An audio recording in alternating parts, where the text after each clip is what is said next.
Hello everyone, কেমন আছো তোমরা সবাই? আশা করি তোমরা সকলে ভালো আছো। আজকে গেছিলাম বাবার সঙ্গে ছেলে মেয়েদের স্কুলে ওদেরকে টিফিন দিতে। সকালে ঘুম থেকে উঠতে জানো তো আজকে অনেকটাই লেট হয়ে গেছিলো, তাই কোনো রকম ওদেরকে ভাত খাইয়ে তো স্কুলে পাঠিয়ে দিয়েছিলাম। ওদেরকে বলেছিলাম তোরা স্কুলে চলে যা, আমি টাইম মতো গিয়ে টিফিন দিয়ে আসবো। তো টিফিন দিয়ে তো বাড়ি চলে এসেছি। আর বাড়ি আসার পথে এই সমস্ত সবজিগুলো আজকে কিনে নিয়ে এসেছিলাম। এত টাটকা ফ্রেশ সবজিগুলো না নিয়ে আর পারলাম না। যা যা পেরেছি না সব রকম সবজি নিয়ে নিয়েছি। বেশ ভালো লাগছিলো সবজিগুলো দেখো।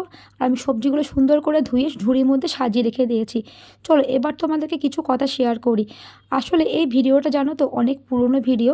তোমরা হয়তো অনেকেই জানো যে বাবা আমাদের মধ্যে আর নেই। এবার তোমরা ভাবছো বাবা যখন নেই তাহলে এই ভিডিওটা কেন শেয়ার করছি। এই ভিডিওটা আমার কাছে যে কতটা গুরুত্বপূর্ণ একটা ভিডিও সেটা হয়তো তোমরা অনেকেই উপলব্ধি করতে পারবে না। তাই আমি চাই এই ভিডিওটা আমার চ্যানেলে একদম মেমোরি হিসেবে থেকে যাক। আমার যখন ইচ্ছা হবে আমি একবার করে খুলে খুলে দেখতে পারো ভিডিওটা। ফোনে তো স্পেস নেই, আজ না হলে কাল আমাকে ডিলিট করতে হবে, তার জন্যই ভিডিওটা করা। তো চলো আমার দিকে সবজিগুলো দেখো কাটা হয়ে গেছে। আমি একদিকে ঘি করলা ভাজা বসিয়ে দিয়েছি, আর একদিকে পটলটাকেও ভেজে নিচ্ছি, একটু নুন আর হলুদ মাখিয়ে ভেজে নিচ্ছি। আমার বাবা আমার হাতে রান্না খেতে ভীষণ ভালোবাসে, তাই সমস্ত রান্নাগুলো কিন্তু আমিই করছি। চলো পটল ভাজা মোটামুটি হয়ে গেছে, এদিকে ঘি করলাও ভাজা হয়ে গেছে। এখন আমি সব রকম সবজি দিয়ে টক করছি। এই টকটা খেতে কিন্তু ভীষণ ভালো লাগে।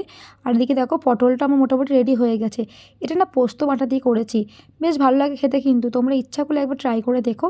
আর এদিকে করেছি পোস্তর তরকারি।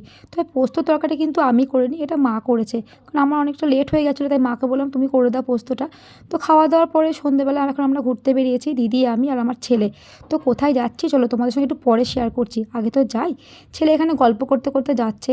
কি বলো তো, মানে আজকেও পায়েস খাবে, সেটা এখনই কিন্তু বলতে বলতে যাচ্ছে। রাতে কি খাবে না খাবে সেটা এখনই বলতে বলতে যাচ্ছে।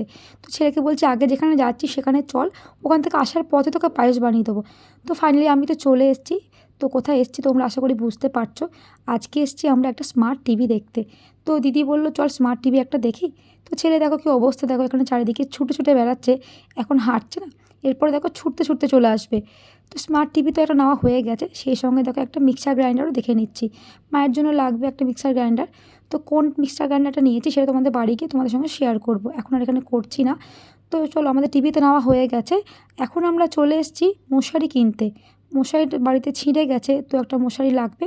তো মশারির দোকানেতে চলে এসেছি, সেই সঙ্গে অনেক পর্দাগুলো ভালো লাগছিলো, সেগুলো ঘুরে ঘুরে দেখছিলাম। বেশ অনেক ডিজাইনের পর্দা ছিল, বেশ ভালো লাগছিলো। তো চলো মশারি কেনা তো হয়ে গেছে। এই মশারিগুলো দেখাচ্ছিল। তো এই পিঙ্কটা নিইনি, আগে পিঙ্ক নিয়েছিলাম বলে এই ইয়েলো কালারের মশারিটাই নিয়েছি। এই দেখো পিঙ্ক তুললো, এই যে ইয়েলো কালারটা দেখছো এই কালারের মশারিটাই নিয়েছি। তো চলো এখন তো বাড়ি চলে এসেছি।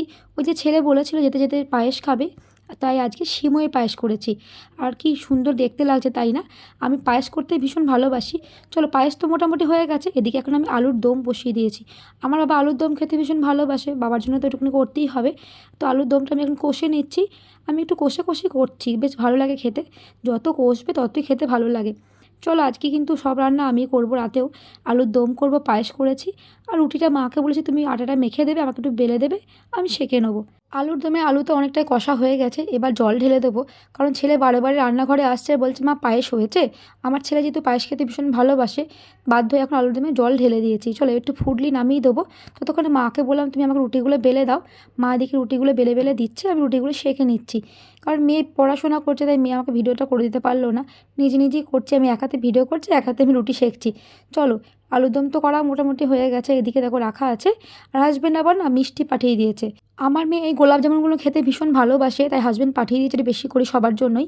চলো সবার তো রাতে খাওয়া দাওয়া হয়ে গেছে, তাই ছেলেকে এখন বললাম চল কোন মিক্সচার গ্রাইন্ডারটা কিনে নিয়ে এসেছিলাম সেটা সবার সঙ্গে শেয়ার করে দে তুই।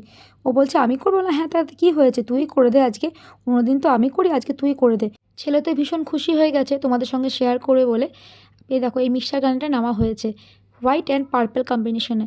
বেশ ভালো লাগলো এটা দেখতে, বাজাজের এটা। তো তোমরা দেখো তোমাদের কেমন লাগলো। তো তোমরা কিন্তু অবশ্যই কমেন্ট করে জানিও যে তোমাদের কেমন লেগেছে।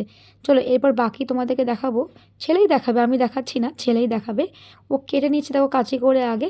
এরপর যে তিনটে বাটিগুলো থাকে সেগুলো বার করবে একটা একটা করে। তো তো কীভাবে কাটছে দেখো। আমি ওকে বলছি দেখ আমি কেটে দিই, তুই হাতে লেগে যাবে। বলছে না আমি ঠিক কাটতে পারবো, আমাকে যখন শেয়ার করতে বলেছো সবটা কিন্তু আমি শেয়ার করব। আমি বললাম বেশ ঠিক আছে তুই কর, আমি করবো না, তবে সাবধানে কর, হাতে যেন লেগে না যায়। ছেলে বলছে জগের মতো এগুলো কী গো? আলাম জগের মতো এগুলো, এর মধ্যে মশলা পেস্ট করতে হয়, দেখ 3টে আছে। ও তো ভীষণ মানে হাসছিল দেখে। তো বললো কটা আছে? আলাম 3টে আছে, একটা একটা করে বার কর, আস্তে আস্তে করে বার কর। তো দেখাচ্ছিলো তোমাদেরকে দেখো, খুলে খুলে দেখাচ্ছিলো। আলাম খুলে খুলে দেখা আর পাশে রাখ। তো বলছে দুটো হয়ে গেল, আর একটা আছে? বললাম হ্যাঁ ভেতরে দেখ আর একটা আছে। তো এটা তোমাদের সঙ্গে দেখো শেয়ার করছে। বলছে এটা ছোটো কেন? বললাম এটা ছোটো মানে দুটো বড় থাকে একটা ছোটো থাকে, 3টে থাকে বাটি। আর দেখ ভেতরে ঢাকনাগুলো আছে, ওগুলো তোকে খুলতে হবে না, থাক ওগুলো পরে আমি খুলবো। কিন্তু ও শুনবে না, দেখো খুলেই ছাড়বে। ওকে যত বারণ করছে ছেড়ে খুলতে হবে না, সবাই জানে ওর ঢাকা লাগানো থাকে, কিন্তু ওই যে শুনবে না কথা। সব শেয়ার করতে বলেছে মানে সবই তোমাদের সঙ্গে শেয়ার করবে। তো দেখো ছিঁড়েই ছাড়বে ঢাকনাগুলো। আমি বলছি দেখ আস্তে আস্তে কর, ভেঙে যাবে না হলে। বলছে না গো ভাঙবে না। ছেলেকে বললাম আর তোকে শেয়ার করতে হবে না, এবার তুই সবাইকে টাটা করে দে, নাহলে আমার ভিডিওটা কিন্তু অনেক বড় হয়ে যাবে। তো যাই হোক ছেলে তো তোমাদেরকে টাটা করে দিল। এদিকে দেখো টিভি লাগাতে চলে এসেছে পরের দিন সকালে। দাঁড় করানো যে টিভিটা দেখতে পাচ্ছ ওটা কিন্তু আমাদের পুরনো টিভি, আর এই পাশে নতুন টিভিটা রাখা আছে। বাবা কিন্তু দাঁড়িয়ে দাঁড়িয়ে সব এখন দেখে নিচ্ছে, কারণ টিভি লাগানো তো হয়ে গেছে। একটা কথা কী বলো তো, বাবা নেই আমাদের মধ্যে, খুবই কষ্ট লাগছে, তোমাদেরকে সেটা ভাষায় প্রকাশ করতে পারবো না। কিন্তু আবার এটা ভেবে ভালো লাগছে যে আমার বাবা সব কিছু ভোগ করতে পেরেছে। তো চলো ভিডিওটা আজকের মতো এখানে এন্ড করছি, কেমন লাগলো অবশ্যই জানিও।